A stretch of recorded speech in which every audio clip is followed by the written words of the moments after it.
Morning everyone. I found a kind of dry-ish place because this is a very British looking weather day today, and hopefully it's not too noisy. I know there's a bit of construction going on in the background. However, a couple of things to cover today.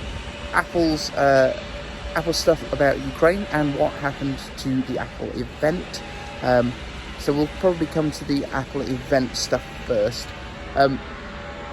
Yeah, we were expecting the invites yesterday. It didn't happen. That's obviously just didn't happen.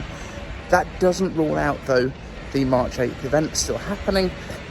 If we think back to the last Apple event, the Unleashed event, that was actually announced 6 days before when it actually happened. So it's not a definite no. We might still get an invite today, although I'm not holding my breath. I think originally we were thinking the 15th was more likely anyway, because then stuff would come out the end of March. I'm not convinced either way, to be honest. Obviously last year we had basically the same situation. We were all expecting a early March event, I think, and then it turned out to be an April event instead. It could be that the stuff going on around the world, the sort of political environment, means that Apple is either delaying it or it was never intended to be now. But we will find out. Let's just hold on till the end of today, because if we're going to hear about it, then today will be the day. That being said, I think the 15th is probably more likely, but we will see. If we get an invite today, still on. Happy days. In terms of the Ukraine stuff that's going on, obviously Apple has stopped all sales to Russia at this point. They've stopped not just direct sales, you can't buy anything through their website.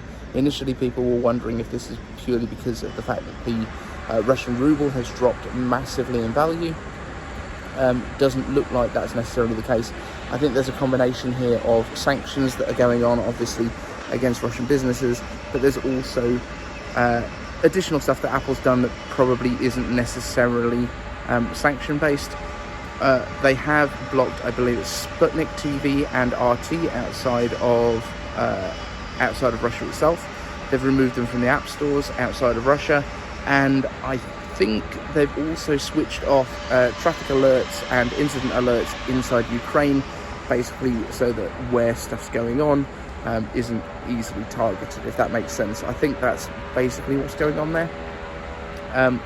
Let me know what your thoughts are on all of this. Obviously, it's a politically charged thing, so keep it civil in the comments. I know you guys will. You guys are awesome at this kind of thing.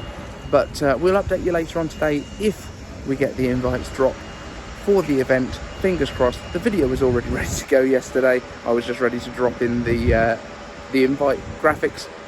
Fingers crossed that'll happen today and I can still use that video. See you in the next one.